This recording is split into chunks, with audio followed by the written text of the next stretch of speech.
Bienvenido a un nuevo video tutorial de DPL Repara. Hoy os enseñaré cómo se realiza un reset en una lavadora de la marca Balay. Este método también puede funcionar en lavadoras de la marca Bosch o Siemens.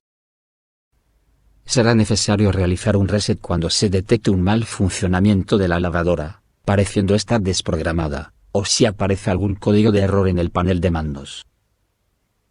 También se puede dar la situación que has intentado reparar tú mismo una avería, pero después de solucionar el problema continúa apareciendo el error. En este caso también será necesario realizar el reset para eliminar definitivamente el error almacenado en la placa de control. Y dicho esto, vamos con el procedimiento a seguir. Comenzaremos apagando la lavadora.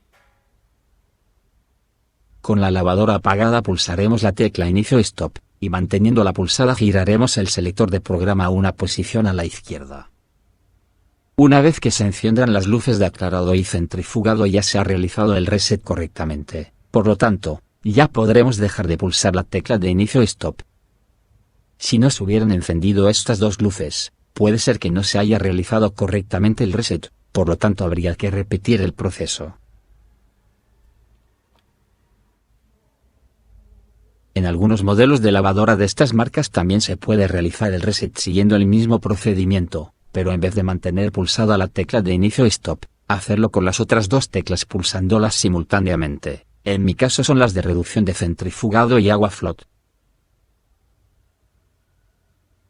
Una vez realizado el reset, ya podremos apagar la lavadora para posteriormente ponerla en funcionamiento con normalidad.